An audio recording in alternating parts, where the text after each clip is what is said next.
Olá pessoal, bem-vindos à aula de Geografia. Eu sou o professor Gilson e na aula de hoje nós vamos falar sobre os conceitos demográficos e sobre o envelhecimento populacional. Então nós abordaremos aqui alguns conceitos que são essenciais para compreender a dinâmica populacional e como a sociedade passa a conviver e passa a se inteirar aqui através de recursos ofertados, entre outros. Então vamos lá.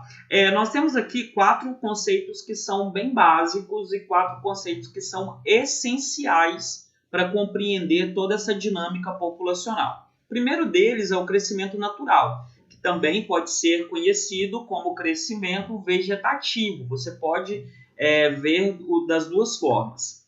Então, o que é o crescimento vegetativo ou crescimento natural? É simples. É a diferença entre as taxas de natalidade e a mortalidade.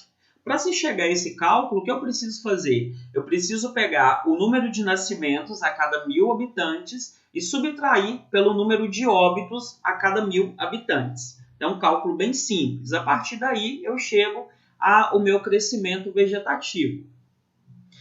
Depois, eu tenho outro conceito, que é a taxa de natalidade. A taxa de natalidade ela é a relação expressa aqui entre o número de nascidos vivos a cada 1.000 habitantes. Então também é muito simples. O que eu preciso fazer? Eu preciso pegar o número de nascidos vivos em determinado período, isso pode ser em uma região, isso pode ser um país, isso pode ser um estado ou uma cidade, e multiplicar por 1.000. E aí eu chego a esse cálculo. E depois eu tenho a taxa de mortalidade. Já a taxa de mortalidade, bem sugestivo, ela expressa a relação que é entre o número de óbitos ocorridos. Então, a mesma regra, tá? A cada 1.000 habitantes. Eu sempre vou fazer, então, esse cálculo aqui que é bem básico. E por último, aqui eu tenho o crescimento demográfico, CD, e pode ser conhecido também como crescimento total. O CD, a gente tem que ficar muito esperto aqui com relação a isso, porque o CD é diferente do CN. Então vamos lá. Lá no crescimento vegetativo, lá em cima, deixa eu puxar uma setinha aqui para a gente entender isso. Então lá no crescimento vegetativo, eu tenho o número aqui expresso entre óbitos aqui e nascimentos, ok? Já no crescimento demográfico, eu levo em conta também aqui um outro dado muito importante, que é o saldo migratório. Ou seja, lá em cima eu quero saber quem nasceu, quem morreu. Que sobrou crescimento vegetativo. Aqui embaixo, onde eu tenho crescimento demográfico, eu quero saber quem nasceu, quero saber quem morreu, mas eu quero saber também quem entrou e saiu do país em determinado período. Então pode ser a mesma regra, pode ser um país, pode ser uma região, pode ser um estado, pode ser uma cidade. Isso vai depender aqui do direcionamento dos seus estudos, ok? E aí, pessoal, nós temos, depois disso, algumas informações sobre as taxas de natalidade. As taxas de natalidade, só tirar a setinha daqui, ok? As taxas de natalidade, que é aquele número que eu expliquei para vocês lá atrás, o número de nascidos vivos a cada 1.000 habitantes, vou ficar pequenininho aqui no cantinho, e uma tendência desde 1960 é o declínio dessas taxas de natalidade. Aí você vai me perguntar assim, Gilson, mas por que essas taxas de natalidade estão em declínio? O que acontece? Desde 1960 aconteceram uma série de mudanças na população, principalmente com relação ao pensamento das mulheres e do direcionamento das mulheres ao mercado de trabalho. Então, desde 1960, graças a avanços no campo da medicina, no campo médico-sanitário, os métodos contraceptivos eles se tornaram mais acessíveis. E junto com os métodos contraceptivos, nós tivemos também uma ideia mais firme aqui de planejamento familiar. E aí, essa ideia de planejamento familiar traz consigo também, traz aqui para a mulher, um novo pensamento, que exatamente a partir desse período a mulher ela se insere no mercado de trabalho e ela passa a deixar aquele modelo submisso, aquele modelo de mulher que vivia para cuidar dos filhos, então vai ficando para trás. Então, a partir de 1960, o gráfico aqui ele vai um pouquinho atrás ainda, né? Ele vai em 1940, para a gente ter uma relação melhor. O que nós conseguimos perceber? Que a nossa taxa aqui de fecundidade, a taxa de natalidade, ela tem caído muito. Então, olha só, vamos fazer uma comparação aqui no total expresso, Brasil. A nossa taxa de natalidade, nossa taxa de fecundidade, é importante destacar isso aqui também, tá? A taxa de fecundidade, ela é uma expressão aqui utilizada, mas ela tem relação com o quê? Com a proporção de filhos que a mulher pode ter durante a sua idade fecunda. A taxa de natalidade é o número de filhos que a mulher tem aqui de fato durante a sua vida fecunda. Então, olha só, voltando aqui. No Brasil, nós tínhamos, né, em torno de 6,16, em torno de 6 filhos por mulher. Já em 2010, o que nós temos? Nós temos um filho, 2 filhos. E aí aqui no cantinho, para quem observou, o que eu tenho? Eu tenho a taxa de reposição. O que é a taxa de reposição?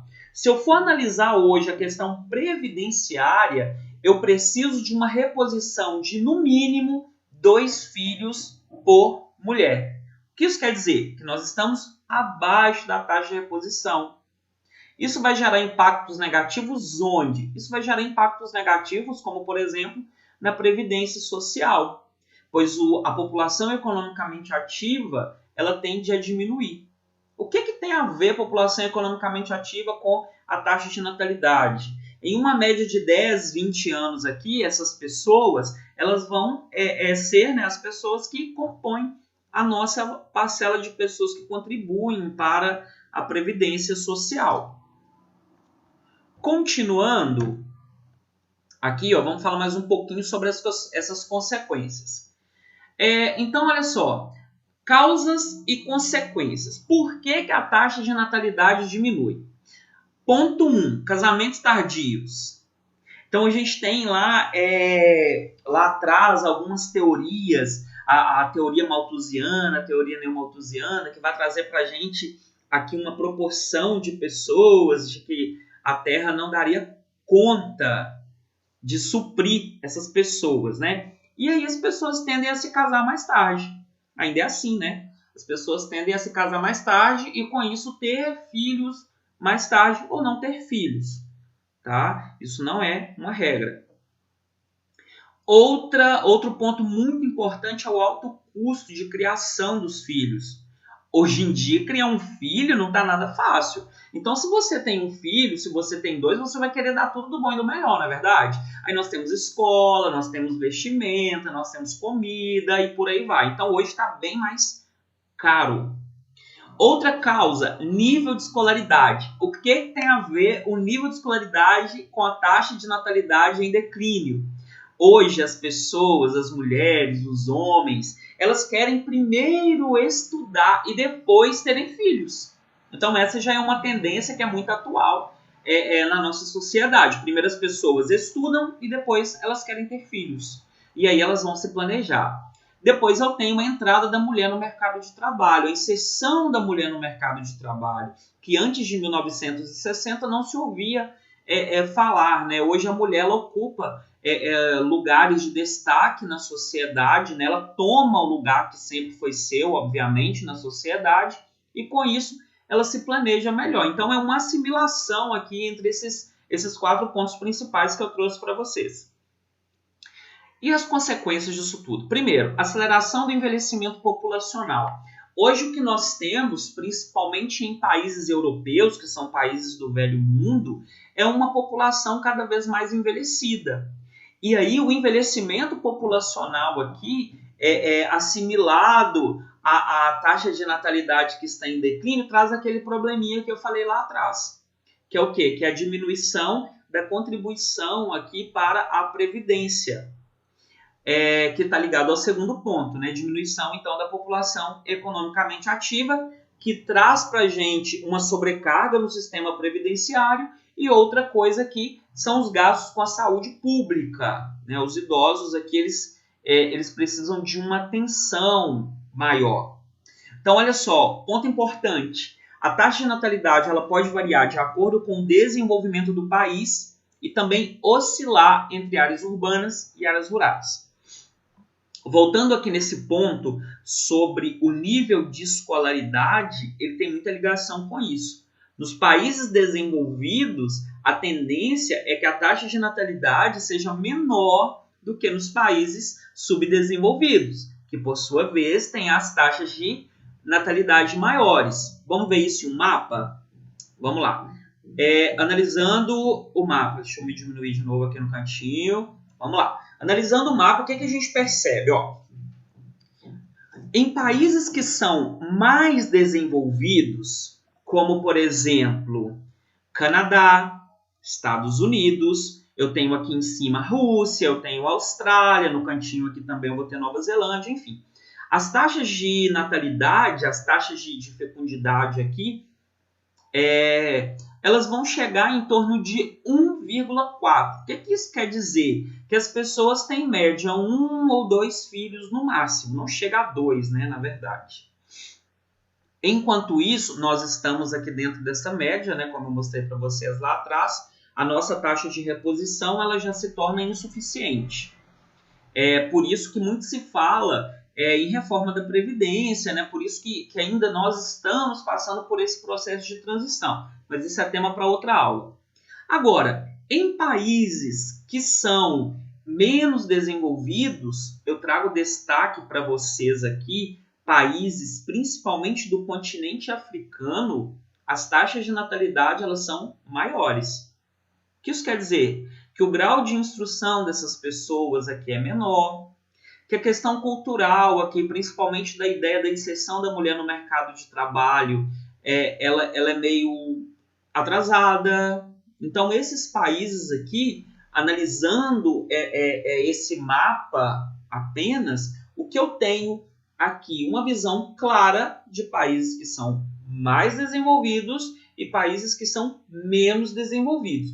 Obviamente que eu terei países aqui da América Latina, por exemplo, que não são desenvolvidos, que se encaixam aqui no grupo de países emergentes, mas que também apresentam taxas de natalidade menores. Isso indica que esses países, eles de fato estão passando por uma transição, estão passando aqui por um decréscimo populacional. E isso, em análise de IDH, acaba sendo, de certa forma, determinante para se definir aqui um país desenvolvido ou não, tá bom? Então, pessoal, é isso. Na próxima aula a gente vai falar um pouquinho sobre pirâmides etárias e vamos falar um pouquinho aqui sobre como nós podemos compreender uma pirâmide etária, vamos falar um pouquinho sobre população economicamente ativa e outros conceitos aqui que são básicos, tá bom? Até a próxima!